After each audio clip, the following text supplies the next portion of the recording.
Assalamualaikum warahmatullahi wabarakatuh. Kami dari kelompok 2 memaparkan materi tentang hardware. Sebelumnya, perkenalkan saya Rizka, NIM F1D1200024, mata kuliah Teknologi Informasi, Prodi Biologi. Saya akan menjelaskan tentang kerja komputer. Komputer sejatinya berasal dari kata komputasi, yang berarti penghitungan.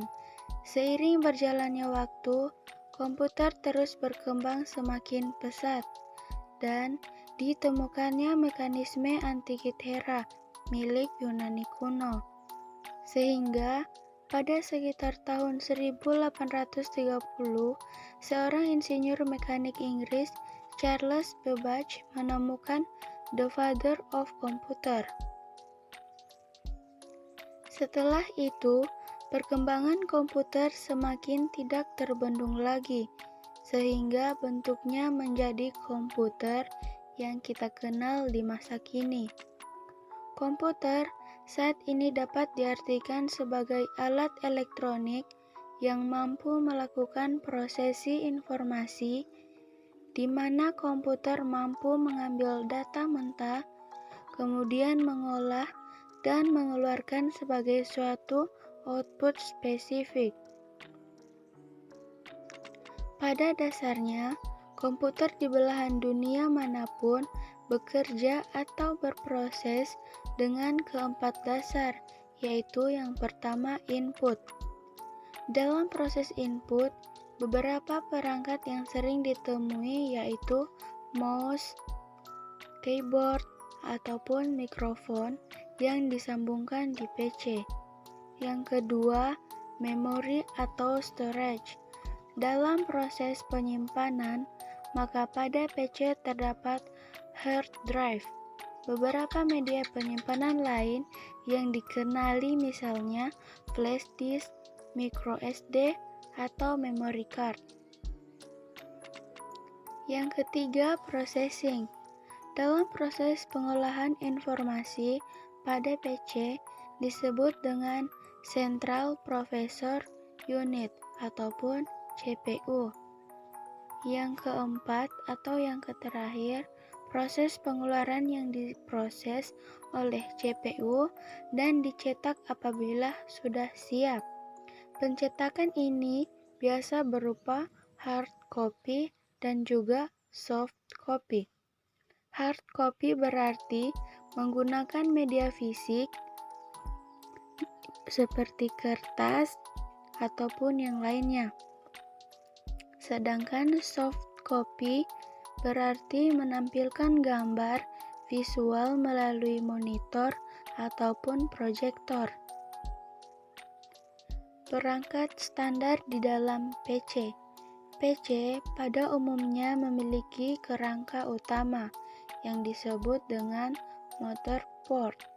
Beberapa orang menyebutnya sebagai busboard, main circuit board, backplane board, MOBO, mainboard, dan semacamnya.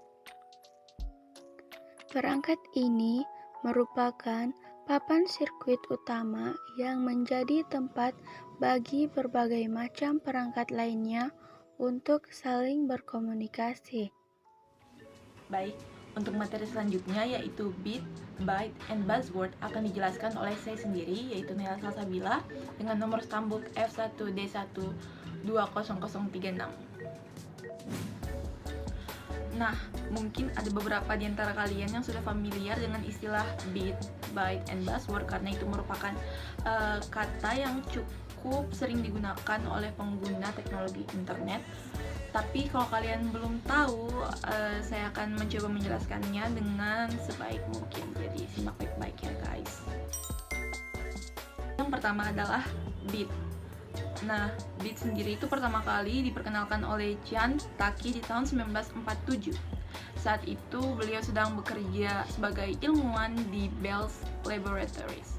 Nah, untuk definisi dari bit sendiri bisa kalian lihat di layar. Bit merupakan unit satuan terkecil dalam penyimpanan dan komunikasi informasi di dalam teori komputasi dan informasi digital yang juga merupakan kependekan dari binary digit. Oke, mungkin itu kelihatan sangat-sangat ribet dan susah dimengerti, makanya saya akan menyederhanakannya seperti bit itu biasanya untuk menyebutkan kecepatan internet. Nah, bit sendiri biasa terdiri dari dua angka, yaitu 1 dan 0. Tapi meskipun terlihat sederhana, sebenarnya komputer akan mengombinasikan angka-angka tersebut sehingga menjadi lebih kompleks dan bisa menjadi sumber informasi. Untuk penjelasan lebih lanjut, kalian bisa baca sendiri di presentasi yang telah saya lampirkan. Yang kedua adalah byte. Byte sendiri pertama kali diperkenalkan oleh Dr. Werner Brackels pada tahun 1956 dan saat itu beliau sedang bekerja sebagai seorang ilmuwan di IBM. Nah, untuk byte sendiri, byte merupakan kumpulan dari bit. Jadi dulu byte itu tidak punya panjang yang tetap, tapi sekarang byte itu panjangnya sebanyak 8 bit. Nah, byte sendiri merupakan istilah yang sering digunakan untuk penyimpanan data, baik itu untuk kapasitas data seperti flash disk maupun untuk sebuah file atau ukuran data. Nah, menurut saya pribadi, byte ini cukup unik karena cara perhitungan satuannya itu agak berbeda dengan satuan-satuan lainnya, kayak misalnya 1 kilogram itu sama dengan 1000 gram, tapi untuk byte sendiri itu 1 kilobyte tidak sama dengan 1000 bytes. Untuk lebih jelasnya, berikut adalah nilai byte yang sering digunakan saat ini.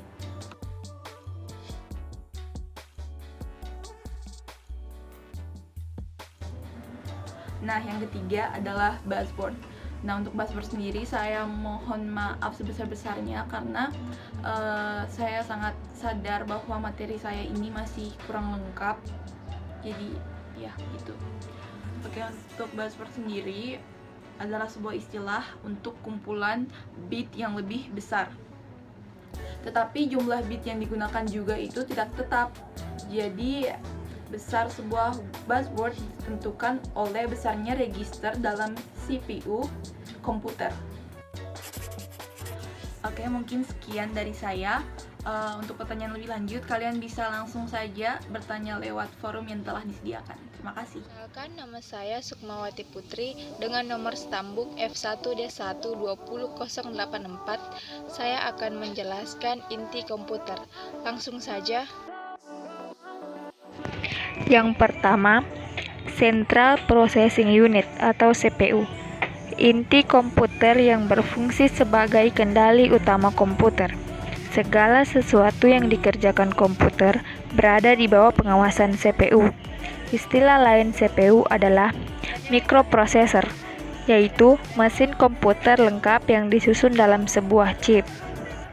Yang kedua, Random Access Memory atau RAM adalah memori di mana data atau program yang terdapat di dalamnya dapat dibaca dan dirubah. RAM digunakan sebagai media penyimpanan data sementara yang sedang dikerjakan oleh komputer. Yang ketiga, Read Only Memory atau ROM adalah jenis memori permanen yang digunakan komputer untuk data yang hanya bisa dibaca dan tidak bisa dirubah. Yang keempat, hard disk adalah media penyimpanan permanen yang memiliki kapasitas sangat besar untuk menyimpan data berupa dokumen atau program. Kelima, motherboard atau disebut juga papan induk berfungsi untuk tempat semua alat utama CPU. Motherboard merupakan tempat berlalu lalangnya data. Motherboard menghubungkan semua peralatan komputer dengan membuatnya bekerja sama sehingga komputer berjalan dengan lancar. Keenam, Power Supply Unit atau PSU adalah media kebutuhan listrik yang digunakan oleh komputer. PSU dapat dilihat pada bagian belakang cases komputer. Cirinya adalah memiliki kedudukan stop kontak, kabel dan fan pendingin atau kipas. Yang ketujuh, Integrated Drive Electronic atau IDE Controller adalah penghubung utama komponen hard disk, CD-ROM, dan floppy disk dengan komputer. IDE controller merupakan media standar untuk media penyimpanan permanen.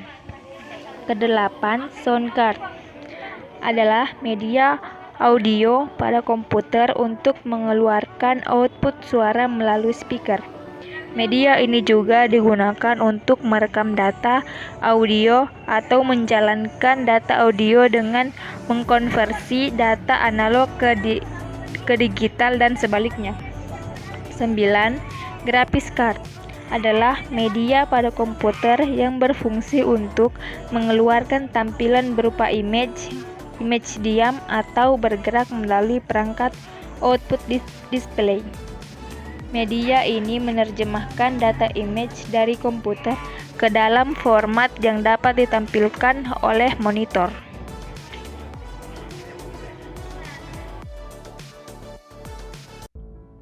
Assalamualaikum warahmatullahi wabarakatuh.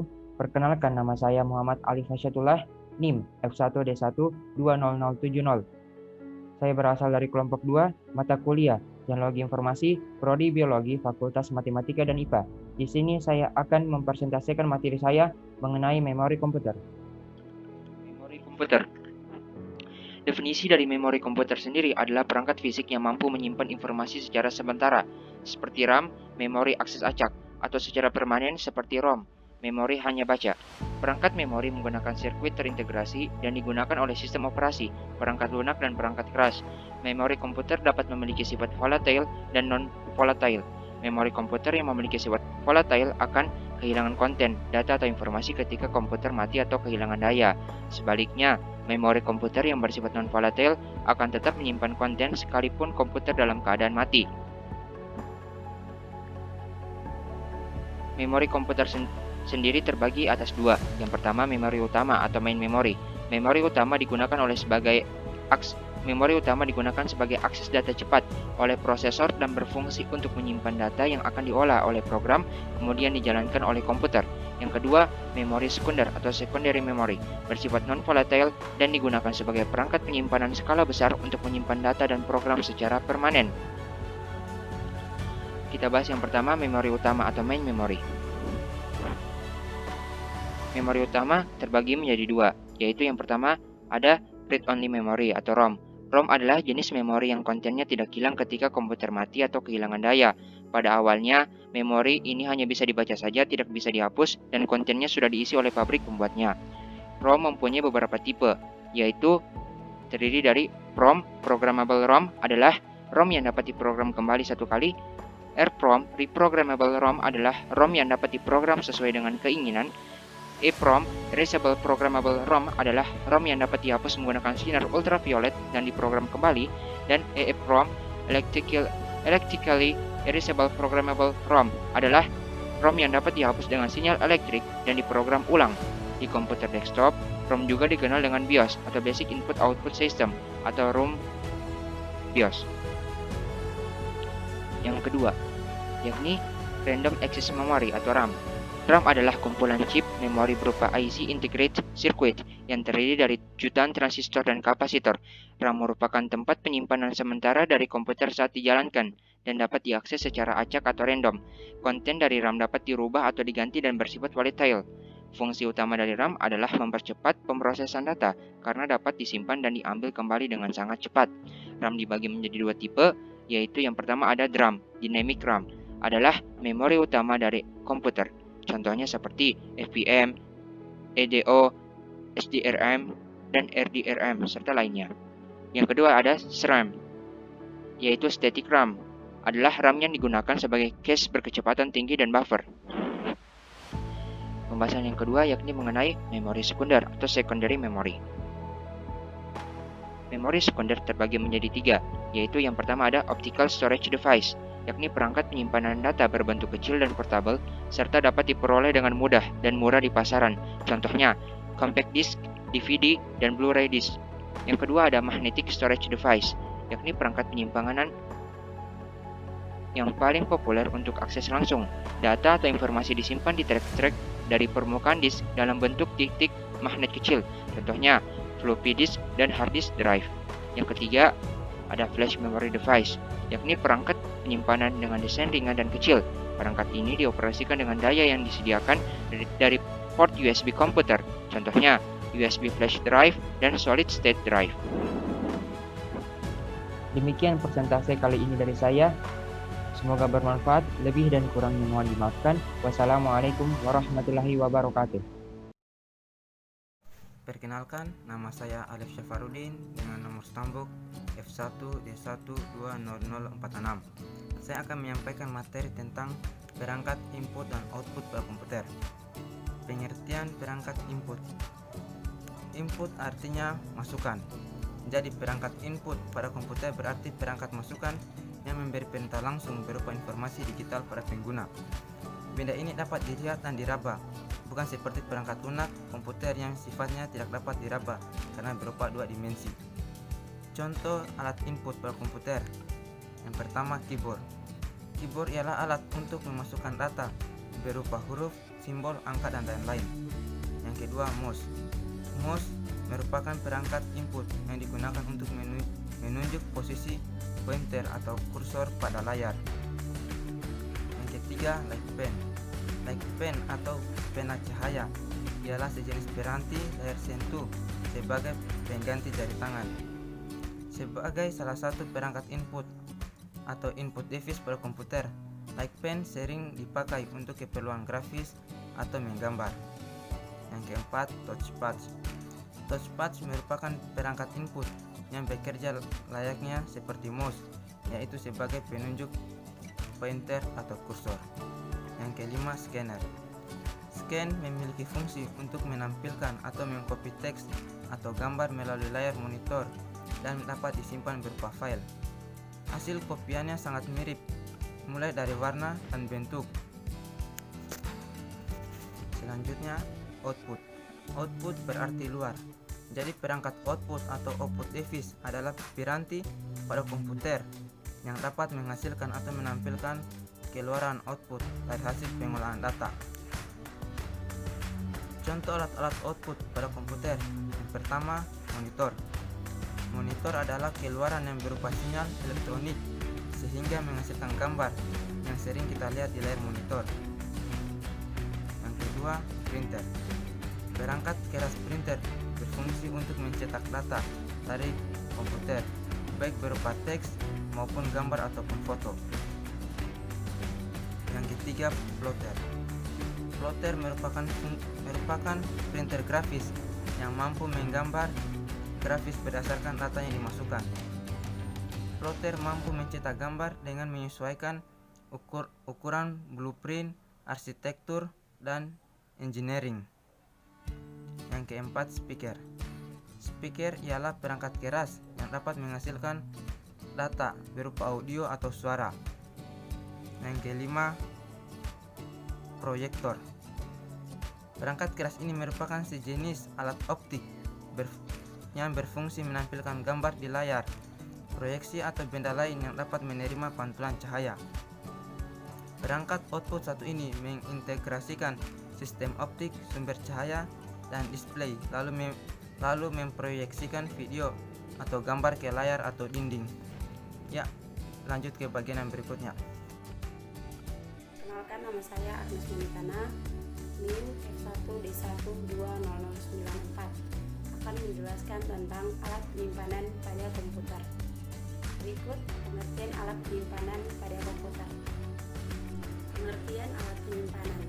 Penyimpanan data pada komputer adalah alat yang digunakan dengan fungsi untuk menyimpan berbagai macam data digital pada komputer dalam waktu tertentu, sehingga dapat dibuka, dibaca, dan diproses pada perangkat. Macam-macam alat penyimpanan. Yang pertama, penyimpanan magnetik atau magnetic disks. Penyimpanan magnetik merupakan penyimpanan yang termasuk ke dalam penyimpanan sekunder atau secondary storage yang paling banyak dipakai pada sistem komputer modern. Macam-macam alat magnetic disk diantaranya disket, hard disk, flash disk, memory card, dan zip drive. Kedua, penyimpanan optikal atau optical disk. Penyimpanan optikal adalah alat menyimpan data komputer yang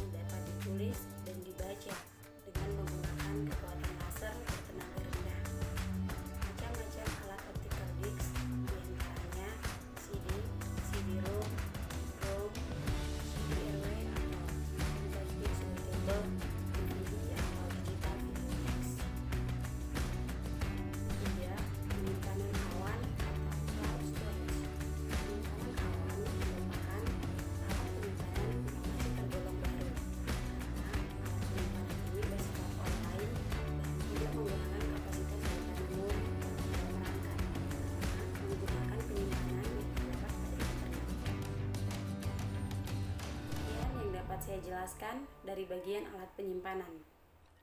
Silakan lanjut ke bagian nomor 7. Assalamualaikum warahmatullahi wabarakatuh. Perkenalkan, nama saya Tingsen Entin Febrianti Tawakal, NIM F1D1200014 dari kelompok 7 mata kuliah Teknologi Informasi Prodi Biologi. Saya akan menjelaskan materi tentang sistem komputer. Yang pertama, saya akan mulai dari pengertian sistem komputer. Sistem komputer adalah kumpulan perangkat-perangkat komputer yang saling berhubungan satu sama lain untuk melakukan proses pengolahan data, sehingga dapat menghasilkan informasi yang diharapkan oleh penggunanya. Yang kedua, fungsi sistem komputer yaitu menginput sebuah data, memproses sebuah data, menghasilkan sebuah data, dan menyimpan sebuah data. Yang ketiga ada komponen sistem komputer. Komponen sistem komputer itu ada 3. Yang pertama hardware, yang kedua software, dan yang ketiga ada brainware. Dimulai dari hardware atau perangkat keras. Perangkat ini berbentuk fisik dan dapat disentuh. Contohnya keyboard, hard disk, memori, power supply, dan lain-lain. Hardware terdiri dari 4 device.